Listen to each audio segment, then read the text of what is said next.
High बंधुरा welcome back to my channel Sriparna Mondal Bengali ब्लगे तुम्हारे जानाई स्वागत। आमी श्रीपर्णा चले एसेছি আজকে একটা রেসিপি ভিডিও নিয়ে। তো বিয়ে বাড়ির স্টাইল বা কাজের বাড়ির স্টাইলের আজকে নিয়ে চলে এসেছি শুক্তো। তো বিয়ের বাড়িতে তো শুক্তো হয় না, তো শ্রাদ্ধ বাড়িতে শুক্তো হয়। তো সেই কাজের বাড়ির স্টাইলেই শুক্তো তোমাদের সঙ্গে শেয়ার করব একদম অল্প উপকরণ দিয়ে। তো তোমরা কিন্তু নতুন বন্ধুরা হলে প্রথমে আমার চ্যানেলটা সাবস্ক্রাইব করে আমার পাশে থেকো। আর পুরনো বন্ধুদের তো অনেক অনেক ভালোবাসা, আমার ভিডিওটা দেখার জন্য অনেক ধন্যবাদ তোমাদেরকে। সবাই ভালোবেসে ভিডিওটা দেখো আর আমার পাশে থেকো, আর সবাই কিন্তু লাইক কমেন্ট করতে কিন্তু ভুলো না বন্ধুরা। তো দেখতেই পাচ্ছ এখানে আমি সবজি নিয়ে নিয়েছি, সবজিগুলো কিন্তু ভালো করে আমি ধুয়ে নিয়েছি। আর উচ্ছেটা কিন্তু মাস্ট, যেটা শুক্তোতে উচ্ছে না হলে কিন্তু কিছুই হবে না। তো যাই হোক কী কী নিয়েছি আমি সেটা বলি। এখানে নিয়েছি লাল আলু নিয়েছি, এখানে নিয়েছি ডাঁটা নিয়েছি, বেগুন নিয়েছি, আর নিয়েছি উচ্ছে, তার সঙ্গে রয়েছে হচ্ছে দেখতেই পাচ্ছ মানে সব রকম সবজি নিয়েছি, পটল নিয়েছি, আলু, লাল আলু তো রয়েছে, এবার এমনি আলুও রয়েছে, তার সঙ্গে নিয়েছি বিনস। এই সব সবজিগুলোর কিন্তু সব কিছু সমাহার দিয়ে তৈরি হয় শুক্তো, আর দারুণ সুন্দর টেস্ট হয় বন্ধুরা, একবার করে দেখো তো সত্যি ভালো লাগবে, এটুকুনি বলতে পারি। তো আমি আগে কিন্তু নুন হলুদ দিয়ে আমি আগে উচ্ছেগুলোকে ভালো করে মাখিয়ে নিচ্ছি, উচ্ছে আর বেগুনটা, কারণ এগুলোকে কিন্তু আমি আলাদা করে ভেজে নেব। আলাদা করে এটাকে ভেজে নিলে কিন্তু এর স্বাদ ভালো হয়। তো চলো আমি এগুলোকে আলাদা করে আগে নুন হলুদ ভালো করে মাখিয়ে নিই, তারপর এগুলোকে আমি কিন্তু ভাজতে থাকবো।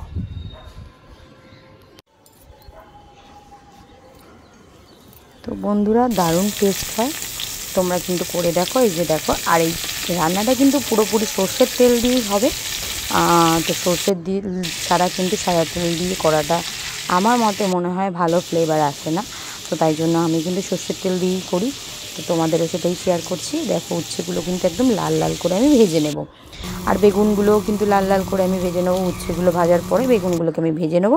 এবার কড়াইতে দেখো ফোড়ন দিয়েছি, শুকনো লঙ্কা তেজপাতা দিয়েছি, আর এবারে এখানে দিচ্ছি আমি আজকে করব রাঁধুনি ফোড়ন দিয়ে। তো পাঁচ ফোড়ন দিয়েও হয়, আমি পাঁচ ফোড়ন আর রাঁধুনি দুটোকে শুকনো খোলায় ভেজে আমি একটা মশলা বানিয়ে রেখেছি। দুটোকে ভেজে নিয়ে আমি ওটাকে ভালো করে পেস্ট করে একটা মশলা বানিয়ে রেখেছি। তো আজকে আমি দেখাতে পারলাম না, কারণ ওই মশলাটা আমার কড়াই থাকে শুক্তো খাওয়ার জন্য। তো সেই মশলাটা কখন ইউজ করব সেটা আমি বলবো তোমাদের। আর রাঁধুনি ফোড়নের ওপরেও আমি এবারে সব সবজিগুলো দিয়ে দিলাম, আর এবারে দেব নুন। দেওয়ার পরে আমি কিন্তু ভালো করে সবজিগুলোকে ভাজতে দেব। তো এইভাবেই কিন্তু আমি ভাজবো। দেখতেই পাচ্ছ একটু যখন মানে সবজিগুলো একটু যখন হয়ে যাবে, মজে যাবে, তো তারপরে আমি দেখো আদা বাটা দিয়ে দিলাম। আর আমি যেই বললাম যেই মশলাটা, সেই মশলাটা সামান্য পরিমাণে আমি কিন্তু এর ওপরে দিলাম। যেই মশলাটা হচ্ছে রাঁধুনি আর পাঁচফোড়নকে শুকনো খোলায় ভেজে আর গুঁড়ো করা ছিল, ওই মশলাটাই আমি এই আদা বাটাটার সঙ্গে দিয়ে দিলাম। এইবারে মেন যেই উপকরণ সেটা কিন্তু ভুললে চলবে না। আর এরপরে আমি দিয়ে দিলাম দেখো বেগুন, আলু, আর হচ্ছে তোমার ভেজে রাখা হচ্ছে উচ্ছেগুলোকে। এবারে আমি একটা বাটিতে গরম জলে আমি কিন্তু আমুল স্প্রে এক প্যাকেটের আমি ভালো করে গুলে নেব। আর এখানে আমি আমুল স্প্রেটা পাইনি, তাই আমুল ইয়াটা দিয়েই করতে হয়েছে, কিন্তু আমুল স্প্রেতে কিন্তু দারুণ টেস্ট হয়, আর মানে দেখতেও খুব সুন্দর হয়। ভাবে গুলে নিয়ে আমি কিন্তু এবারে আমুল স্প্রে দুধটা কিন্তু পুরো দিয়ে দিলাম। এখানে যতটা জল না ইউজ করবে ততটা বেশি স্বাদ। এখানে যতটাই তুমি মনে করো দুধ দিয়ে করাটাই বেশি বেটার। তো একটু বেশি গুঁড়ো দুধ ইউজ করে এই তরকারিটা পুরোটা জল ছাড়াই করতে পারো। তো দেখো বেশ কিছুক্ষণ ঢাকা দেওয়ার পর এইবারে আমি ঢাকাটা খুলেছি, সবজিগুলো সেদ্ধ হয়ে গেছে। এরপরে কিন্তু আমি দিয়ে দিলাম স্বাদ মতন চিনি। আর চিনি কিন্তু দিতেই হবে বন্ধুরা, না হলে কিন্তু এর স্বাদটা ঠিক পাওয়া যায় না। আর সত্যি কথা বলতে অনেকেই মনে করে চিনি রান্নায় দেওয়াটা ঠিক না, কিন্তু অনেক অনেক রান্নাতে চিনি না দিলে আবার ওটার স্বাদটা ব্যালেন্সও হয় না।